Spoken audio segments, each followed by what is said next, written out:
Hello and welcome to Zee Companion. I'm Anjali, and today on the show we are focusing on women in business, and I'm joined by a very special, wonderful guest. Her name is Darshana Ubl. She's a successful entrepreneur and public speaker, and she is the UK CEO of a company called Entrepreneurial. And what this company does is it helps small businesses become very successful through their training programs. And one specific program that they have is called the Key Person of Influence, where they spend 9 months with a small business owner, helping them get their business from so-so to absolutely amazing.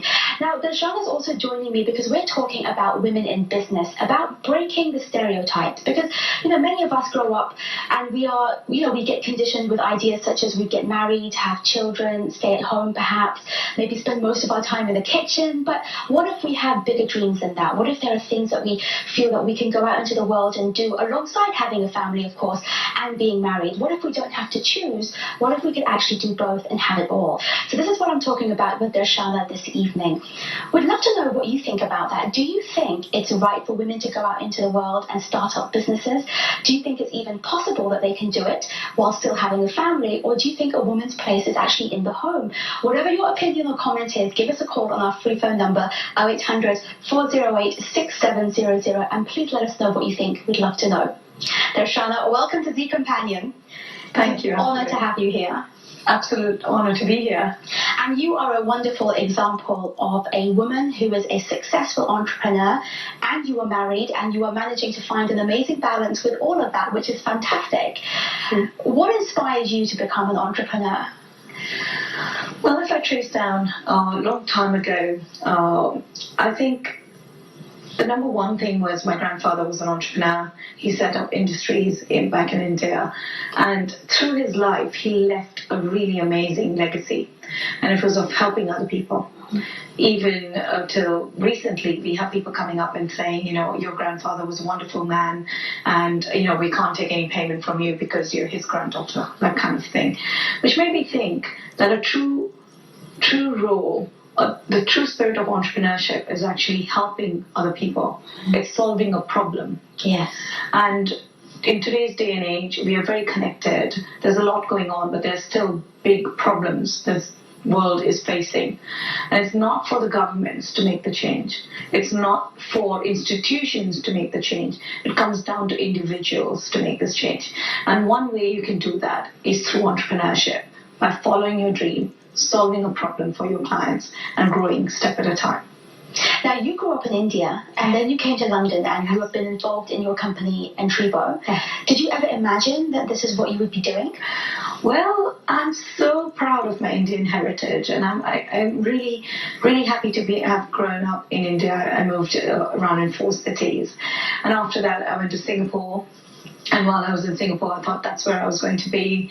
A step in India, a step in Singapore. It was only 3.5 years ago that I actually moved to the UK.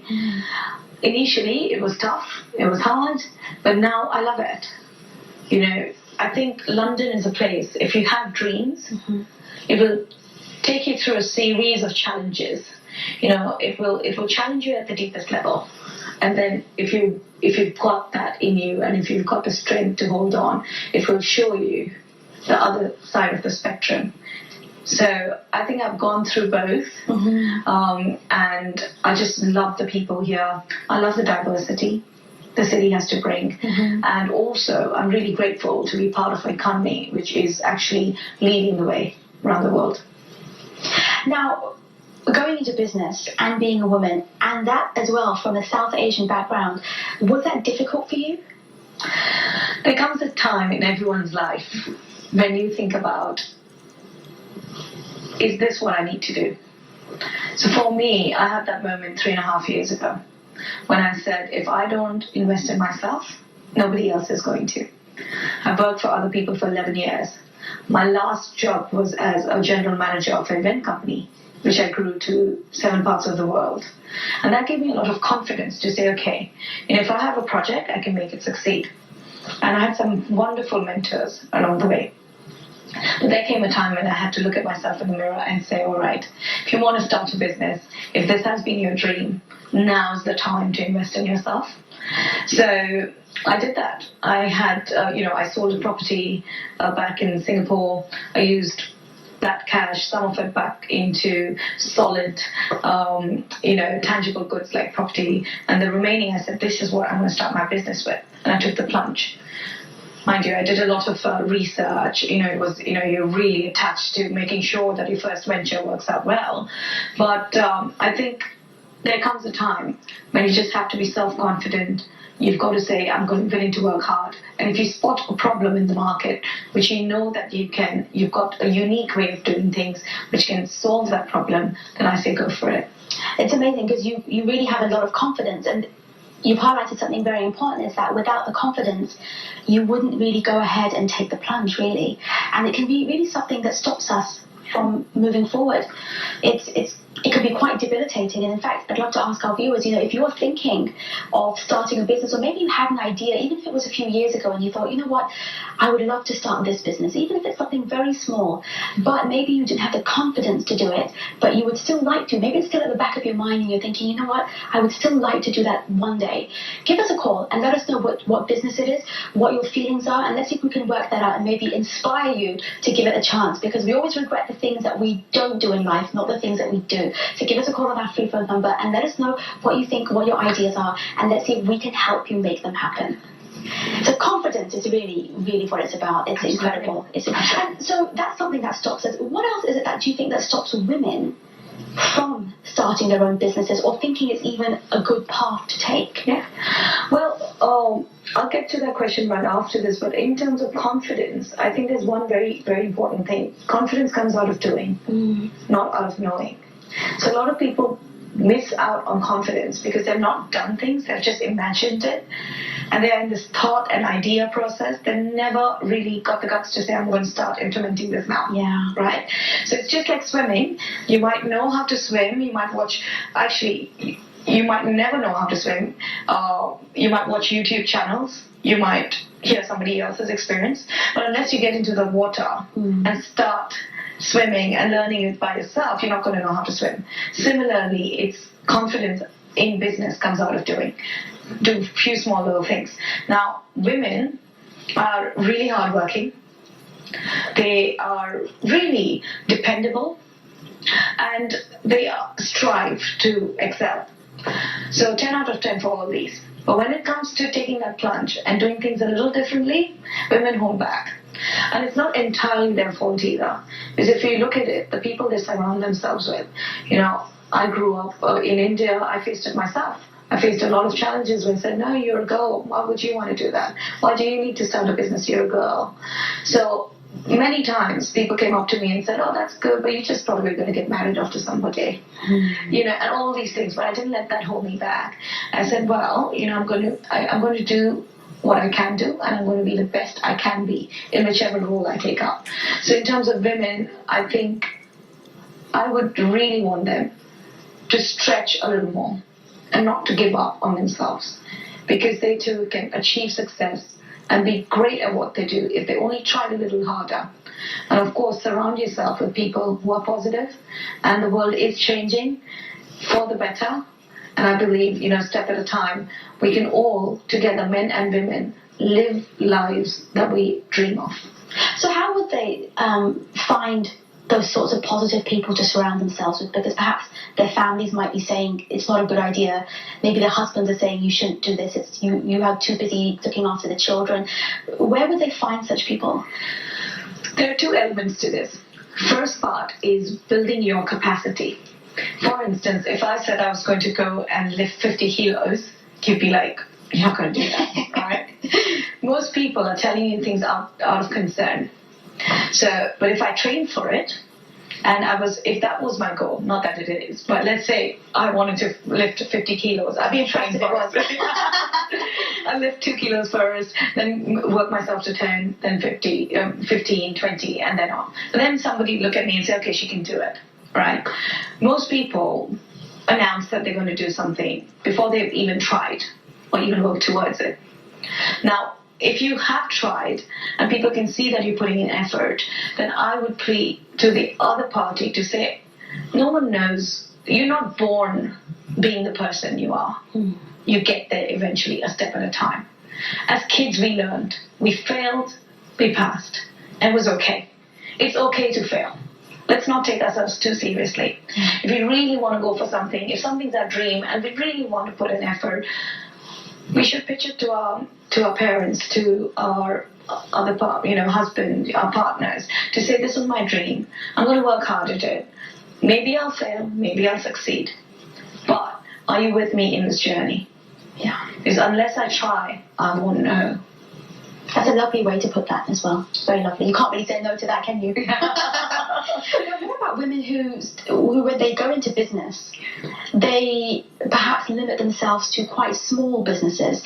You know, so for example, taking a hobby. If I like to make cupcakes, then I think that perhaps I can sell that and make a business with that. And there's nothing wrong with that. It can be a wonderful business to have. But do you think that women perhaps limit what's possible for them by restricting their business ideas to their hobbies? Well, that's very interesting what you just brought forward. And yes, majority of the businesses that women start would be more of what I call a lifestyle business. So let's just imagine one is lifestyle business and one is performance business. Performance businesses are typically with 10 plus people. They start with some capital, and they know what they're doing, they're in the market, and now they've got a better way of solving a problem. So say pension fund industry or some other industry, it will be, that the person comes in, they've got a team, and they've got targets, and they're going to have £1 million company. And then there is this other extreme, there's 4 people. Or a person starts a business because it's their dream and hobby. It's all right to be in that phase. But if you're there for too long and not making money, it's not going to sustain that business. Mm-hmm. It's not a business, it's a hobby, as you said. So that fractions into a struggle business or a lifestyle business. A good lifestyle business has one person whose idea it is, who is the driving force of that business, and 2 or 3 other people who are joining them and saying, okay, we'll make this business happen. How can we play together? So for instance, if you're starting a cupcake factory, or you start off in your kitchen first, mm-hmm. and you make the most amazing gluten-free cupcakes, for instance, and people are like, oh my God, this is amazing, and you get lots of orders, that's great. Do that for a few months, but after that, you've got to start thinking about how can you scale this business, because afterwards your kitchen will be too small to manage everything. Right. And it can't just be you and your time. A proper business should be able to should allow you to get the time to take time off that business. And that's only going to happen if your business is big enough to support 2 or 3 people. So a lot of people start a business thinking, I'm going to get more freedom, I'm going to get more money, and I'm going to get more flexibility through this. What ends up happening is they either get a lot of money, but no flexibility and no freedom. Or to get all 3, you need a business model that can support it. So for the first 6 months, find out, do people really like your cupcakes, right? Find out, is there a market? Is there a proven concept? Is there a gap in the market? Are you solving a problem? And if you are, and there is demand, that's great. That's the time I like to look through these business models and see, okay, can these be scaled? It's not about startup. It is about proven concept, taking it to the next level. So, I see from the way you express that, you truly are a very successful businesswoman, because even with something very simple, like a cupcake business, it's still important to think about these principles and think about the bigger picture, not just the here and now. Absolutely. These days in business, the world is very competitive. We're not competing just with the person next door. We're competing with people globally. So the only way business can actually survive is if they have a unique product or service, or they're actually solving a problem. And if they are, they need to have a business model where they can scale. It's not difficult. As I say, it sounds complicated. It's not very difficult. People have done it. But once you think of things beforehand, it's easier, rather than, disaster control later, saying, oh my God, I have lots of cupcake orders and not many people to help me. Right. I can't manage it all by myself. Exactly. Do you think it's more difficult for women to start and create successful businesses than men? Interesting. Now, I was talking to you earlier about the stat. There are only 14% of UK businesses which are led by women. Amazing. Shockingly low. That is. So it must be hard out there. Having said that, there are women who are in their feminine and running a business. 10, 20, 50, 20 years ago, if you wanted to be a woman in business, you looked quite serious and, you probably rock up with glasses and you had to be taken seriously. You probably act like a man, wouldn't you? Exactly. Right. Exactly. These days, I think we're lucky that men and women accept us for who we are. We can be a bubbly, chirpy self. Sometimes I get asked, like, okay, we're waiting for Darshana. I'd be like, it's me. They'll be like, oh, okay. But if you, talk business, sound business, they're fine with it. No longer do we need to be a particular type. We don't need to be in our masculine. We can be women in our feminine, running a successful business. So, in that case, for women who are perhaps thinking that it's a man's world or this is not something that women should be doing, what would you say to them? I would say, if you have a dream of starting a business, don't hold back. You have to build capacity. You have to learn how to pick up the weights one thing at a time and then build your skill sets. Get to know what tools are available for you, right? And after that, go for it. You live once. Yes. Prepare your family and friends for it. Surround yourself with people who say, okay, you want to give this a shot, fine. If things don't work out, you might just have to go to your job and you'll be like, yes, I'll go back to my job. Take responsibility. But if you really want to pursue your dreams, you can do it. And the world today will help you get there. Information is so easy to get these days. There are so many people out there who have tools which they have used, which have helped them in business, willing to share those tools. So no longer is it you yourself alone in your drawing room figuring out the best thinking. There are other resources around you. But the only thing where people can't help you is in your mindset. You've got to decide first. Then you're going to take the plunge. Yeah. And what about women who feel that it's perhaps too much for them to do by themselves, especially if they have other responsibilities like being married, having children? Do you think it's really realistic for them to take on a business as well? There are lifestyle businesses women can have, the ones with kids and who are married. There's so many businesses people with kids have because they understand what is the gap in the kids market. So I would say there is no rule. There is no one size fits all. If you really want to, you can. Possibly it's more a lifestyle business. It could be an online business. You can employ other people to help you out. There's always a way. And if you have that will, you can certainly do it. Exactly. And for those of you who are watching this evening, we'd love to know what you think. Do you think it is realistic for women to have a business and run a family at the same time? Do you think it's over-ambitious? Or do you think it's very possible and perhaps you're one of those women who is doing it and can give us a call and tell us that it's absolutely possible, can give us some hope for all the women who are watching the show this evening that they can certainly start a great business and run a family at the same time. You can certainly do both. If you're one of those, please give us a call on our free phone number. Let us know what you think. Join our conversation here. It'd be wonderful to know what your thoughts are. Because this is really also about changing society perceptions as well. Absolutely. And especially in our South Asian community where perhaps the woman's role is more stereotyped. It is. I've dealt with stereotype all my life. I would be lying if I said I hadn't. But the way to go ahead is to ignore it. You've got to be self-confident. You've got to know that there is a bigger picture there. You don't know. Not everything needs to make sense. Right. On day one. I didn't get here because I planned it a step at a time. I actually knew that I wanted to do something that helped more people. Yeah. I got onto a journey. I knew it was going to be hard work, but I pursued on it. And then you see when you're helping the other client, when you're helping the other person, their response makes it so much worth it. So I think, you can go ahead. You can make a big difference. You should definitely. And like you were saying, have you also found that by keeping the focus of helping people, you find resources, assistance, people coming into your experience that help you beyond what you could have imagined? You found that to be true? Absolutely. I think the world is moving towards collaboration. So everything is about how can we come together and make a big difference. It's about not, okay, there's this cake, let's take a slice of this cake. So I have a slice, you have a slice, and ultimately we both are left with a smaller amount. No. The entire concept is you bring your ingredients to the table, I bring my ingredients to the table, and together we bake a really big cake. Nice. Right. And when we start thinking about it this way, soon the stereotypes, and we have to lead by example. The more people see that people are succeeding and they're collaborating, the less there will be stereotypes. Yes. The world is opening up these days. So what worked 20 years ago is not working right now. The world is changing. What will work 20 years from now, we don't even know of.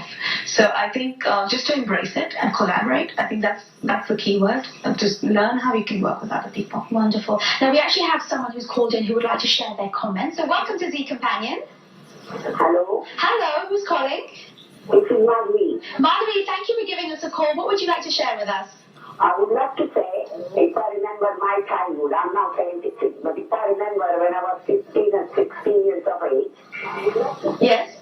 if I remember my childhood, I'm now 76. Please go ahead. And Madhvi, may I ask that you please turn your television volume down so you can only hear my voice? No problem, Please, no problem. thank you. So what I'm just saying, in those days, only the women's job was give a birth to the kids, Yeah. and look after the husband and the family and their family and everything like that. It wasn't no women's freedom. But now looking at this young lady, I really like to congratulate her and tell her to keep up the good work. She's quite an example for the young generation to learn from her what she's doing, and she's doing absolutely marvelous job. Madhvi, that's a beautiful, beautiful comment. Thank you so much. You're welcome. And Madhvi, you're so right. Truer words haven't been spoken. How do you feel? I'm feeling tough at the moment. Me too. No, that's the South Asian community. My biggest thing is like trust your daughters a little more. They know what they're doing. They're brought up with good values. They want to be the best they can be, and business is just a way of expression, and entrepreneurship is something through which you help other people. So if you always remember that, you follow your passion, build capacity, and basically grow through collaboration, the world is your oyster. Darshana, it's been an incredible pleasure, and I agree completely with Madhvi's comments that you are an inspiration, and please keep up doing the amazing work that you're doing, because you are setting an example for all of us, not just women, but everyone. So thank you very much for being on Zee Companion. It's been an absolute honor. Thank you, Anjali. I appreciate it. Thank you so much. Thank you to all of you who have tuned into our show this evening. And Darshana would love to leave you with 3 key learnings, things that she would love you to take away with you if you're thinking about business, or perhaps even your children are thinking and you would like to support them. One of the first things she said is, think about what problem you're solving. So any business idea you've got, think how you're solving a problem, how you're helping others, and that will help your business idea to become a great success. Don't be afraid to fail, because remember, if you fail, you can just start again. There's nothing serious going on. So please give it a shot, give it a try, and find a way to work with others. When we collaborate with people, we have multiple resources that come to us. It's a 1 + 1 = 3 effect. So please think about that. And we really have appreciated you watching our show. If you have any other questions or comments, you can email us on zeecompanion@zeetv.co.uk. Now, tomorrow's show, we are talking about